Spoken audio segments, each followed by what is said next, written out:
High friend, welcome to my channel K Assam.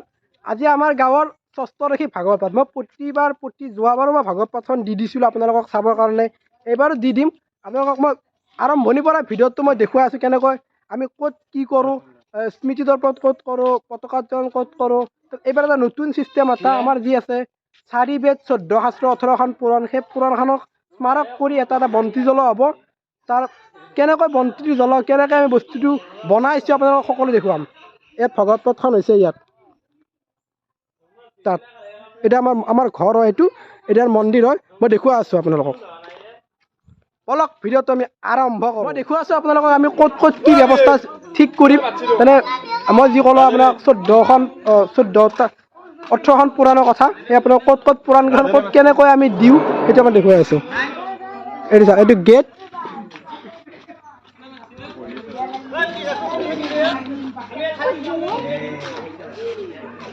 ইয়াত 18টা বন্তি জ্বলোৱা হ'ব। ইয়াত 18টা বন্তি জ্বলোৱা হ'ব। আপোনাক হিচাপ কৰি দি আছোঁ মই 1 2 3 4 5 6 7 8 9টা। ইয়াত 9টা আছে, তাত 9টা আছে। 18টা বন্তি এতিয়া নহয়, গধূলি টাইমত জ্বলোৱা হ'ব। এতিয়া আমাৰ মন্দিৰ হয়, এইটো তাৰ নতুনকৈ বনাই আছে মন্দিৰটো। এইটো মেইন মন্দিৰটো বাহিৰটো আগতে বনোৱা গ'ল ন, সেইকাৰণে নতুনকৈ বনাই আছে। ইয়াত আছে 9টা। এতিয়া স্মৃতি দৰ্পণ। স্মৃতি দৰ্পণটো মানে কি দাদা? স্মৃতি দৰ্পণটো কি ধৰি দীপক দা, স্মৃতি দৰ্পণটো আমি কিহৰ কাৰণে হেৰি কৰা জানো? কেনে এইটো আমাৰ অতীতৰ আমাৰ গাঁৱৰ হকে বহুত কাম কৰি যোৱা কিছুমান ব্যক্তি আছে। এইবিলাক ব্যক্তিৰ য'তে নাথাকক তাতে ভালে কুশলে থাকে, ঈশ্বৰে মংগল কৰে। তাতে ৰাইজৰ পৰা এটা শ্ৰদ্ধাঞ্জলি দিয়ে। সেইটো কাৰণে ন এইটো স্মৃতি দৰ্পণ। পতাকা উত্তোলন আছে। পতাকা উত্তোলনটো বাৰু আমাৰ ভগৱত কমিটিৰ যি সভাপতি ডাঙৰীয়া তেওঁ উত্তোলন কৰিব। পতাকা বান্ধিয়ে আছে ইয়াত। মই দেখুৱাই আছোঁ যিমান পাৰোঁ সম্ভৱ আপোনালোকক। আমাৰ মানে ভগৱতখন দুদিনীয়া হয়, এই দুদিনীয়া কাৰ্যসূচী। এয়া মই দেখুৱাই দিছোঁ পোষ্টাৰখন আমাৰ। এয়া ছেকেণ্ড দিনা আমাৰ নাম আছে, নাগাৰ নাম পাৰ্থ প্ৰতিম দাসৰ।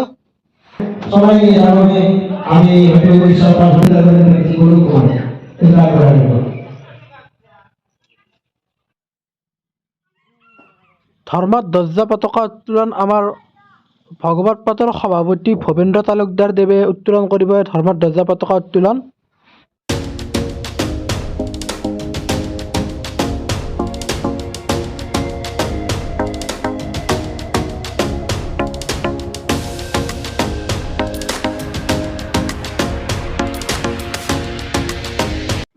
পতাকা উত্তোলন কাৰ্যসূচী।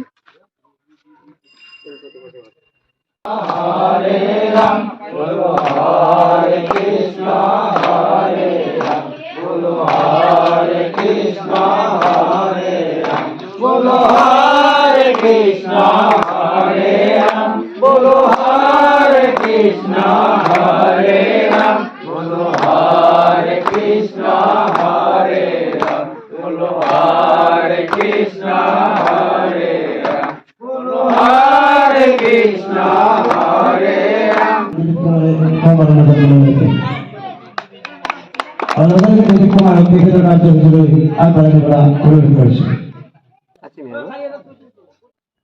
স্মৃতি তৰ্পণ আমাৰ অতীতৰ পুৰা ব্যক্তিসকলক স্মৰণ কৰিব বিচাৰি ইয়াতে অনুষ্ঠান কৰিব পাৰে। তাতে মই অনুৰোধ কৰিছোঁ। আৰু আজি তৰ্ক মহোদয় মাননীয় হৰিচন্দ্ৰ দামোদৰ আজি তৰ্কৰ দুয়োষাৰ ভাষণ দিবলৈ আহ্বান জনাইছোঁ। আৰম্ভণিতে আমাৰ কাতিৰাম দাসদেৱক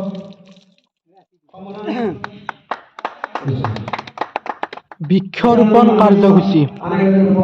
বিজয় কুমাৰ সম্মাননা জনাবলৈ আহিছোঁ। সম্মাননা জনাব দীপক কুমাৰ।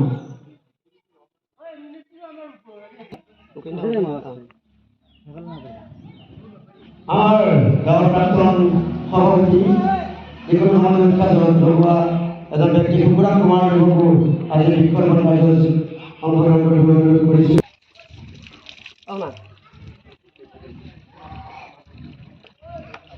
আমাৰ গাঁৱৰ এগৰাকী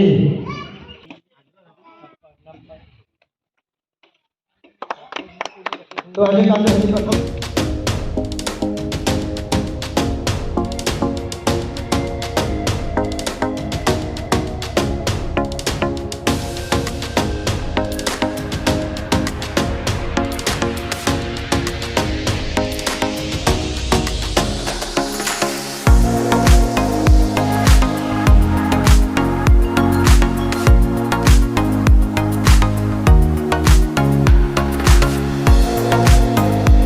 ভাগৱত পুৰাণৰ জীৱন আমাৰ মাজত বিশিষ্ট পাঠক অভিজিত ডক্টৰ মাননীয় চন্দ্ৰ পাটোৱাৰীয়ে আমাৰ মাজত উপস্থিত হৈ কামনা কৰিছোঁ নাগাৰা জগতত আৰু সুদূৰ বিশ্বৰ বিভিন্ন প্ৰান্তলৈ তেখেতে আগুৱাই যাওক ভগৱানে তেখেতক আশীৰ্বাদ দিয়ক তাকে কামনা কৰিছোঁ আৰু এই হিচাপে আমাৰ সমিতিৰ তৰফৰ পৰা এফালে দুগাম গামোচাৰে সম্বৰ্ধনা জনাব বিচাৰিছোঁ আৰু ইয়াৰ পিছতে তেখেতে আজি উদ্বোধনী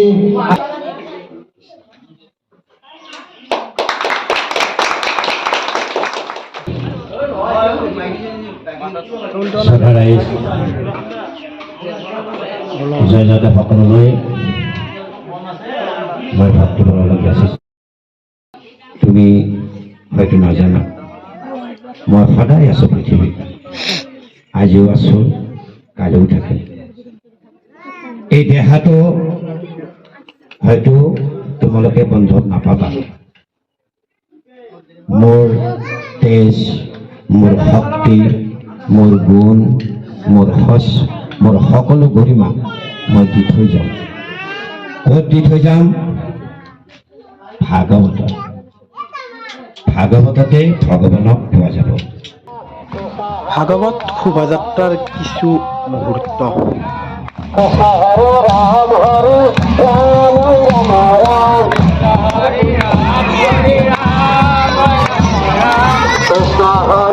Hare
আমি চব পৰ্বতে কি আমি বিয়া হওক যিকেইটা ঘূৰি ফুৰি থাকে আমি কি জেগা দেখা পাওঁ আপোনালোকে জানে ময়ো জানো কিন্তু আমাৰ ৰাইজৰ কাৰণে কষ্ট কৰে ভোজনৰ ব্যৱস্থা কৰে ক্ষেত্ৰত আমি কেতিয়াও দেখা নাপাওঁ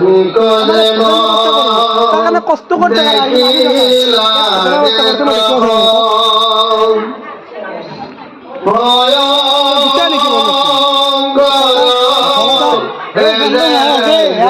দাদা ন সেইটো নহয়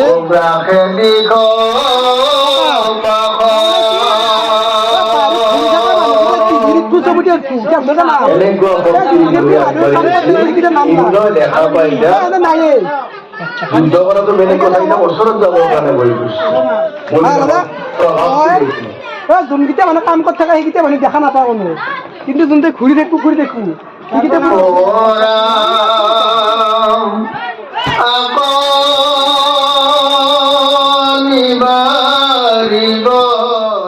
বধ কৰিছে আপোনালোকে সকলোৱে জানে তাতো ধৰ্ম প্ৰতিষ্ঠা হৈছে ৰাম কিমান আছিলে সদায় প্ৰভু প্ৰবাদ পুৰুষ ৰামচন্দ্ৰ হৈ থাকিব কি কাৰণে বড়ো চুকৰ পৰা এইখিনি এনেকে গৈ এনেকে আপোনালোকৰ এইটো আমাৰ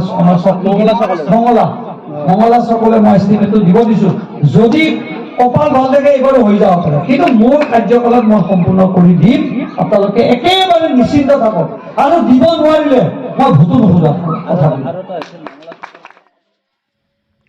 ইয়াত আমাৰ চাহৰ ব্যৱস্থা কৰা হৈছে সেয়া যিসকল অতিথিবৃন্দ আমি নিমন্ত্ৰণ জনাইছোঁ তেওঁলোকক ইয়াত আমি চাহৰ ব্যৱস্থা কৰি দিছোঁ আচলতে এওঁলোকক দেখুওৱাৰ কাৰণটো হ'ল এওঁলোকে বহুত কষ্ট কৰে ৰাইজৰ যিকোনো কামতে তেওঁলোকে আগভাগ লয় সেইকাৰণে মই এওঁলোকক দেখুৱাইছোঁ কাৰণ যিহেতু মই ভিডিঅ'টো ইউটিউবত দিম সেইকাৰণে মই চবকে সমানে দেখুৱাবলৈ চেষ্টা কৰিছোঁ বাহিৰত যিগিলা মানুহ ঘূৰি থাকে সেইগিলা বেছি উঠে বাহিৰত যিগিলা মানুহ ঘূৰি থাকে সেইগিলা বেছি উঠে যিকেইটা মানুহ কাম কৰি থাকে সেইকেইটা উঠে নাপায়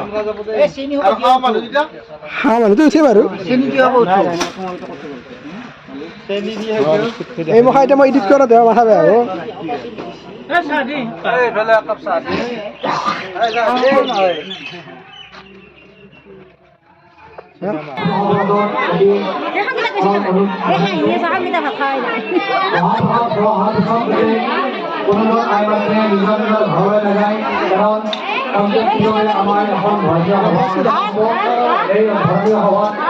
সকলোৰে আমি সহায় সহযোগিতা আন্তৰিকভাৱে কামনা কৰিছোঁ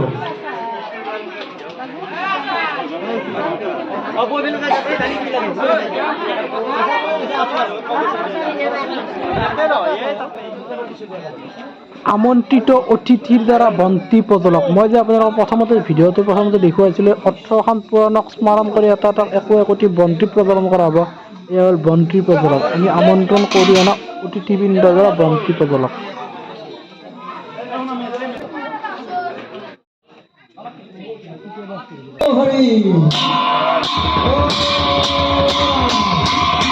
এই হ'ল 18খন পুৰাণ এয়া হ'ল ব্ৰহ্মপুৰাণ পদ্মপুৰাণ স্মাৰক বিষ্ণু পুৰাণ গুৰু পুৰাণ এয়া চব আছে এয়া অগ্নি পুৰাণ শিৱ পুৰাণ লিংগ পুৰাণ নাৰদ পুৰাণ স্কন্ধ পুৰাণ মাৰ্কেন্দ্ৰ পুৰাণ ভৱিষ্যত পুৰাণ বৰাহ পুৰাণ কৰ্ম পুৰাণ আৰু মৎস্য পুৰাণ বামন পুৰাণ ভাগৱত পুৰাণ স্মাৰক মুক্তভাৱে ল'ৰাবিলাকৰ ড্ৰাগছ খায় মুক্ত পুৰুষক আপোনালোকে অকণমান মন্দিৰ ফুৰিব মুক্ত পুৰুষক BDS হওক কৰণাছ হওক বা এটা চাঙিয়ানে ল'ৰাবিলাকে মুক্তভাৱে ড্ৰাগছ খায় মদ খাওঁতে হাহাকাৰ যদি ড্ৰাগছ খায় কি হ'ব মদ খাওঁতে গাঁওখন ধৰক ড্ৰাগছ যদি খাই গাঁওখনত কি হ'ব এনেকুৱা অনুষ্ঠান ইয়াত পাৰিবনে আপোনালোকে নোৱাৰে 5 বছৰ পিছত ড্ৰাগছ খোৱা ল'ৰা যদি ইয়াতে আহে তাৰপিছত গাঁওখন শেষ হ'ব এই ড্ৰাগছ খোৱা ল'ৰাজনৰ বাইদেউ গৰাকীয়ে মোক সদায় কান্দি ফোন কৰি কয় দাদা কিবা এটা কৰক আমাৰ ভাইটোৱে সদায় মা দেউতাক মাৰি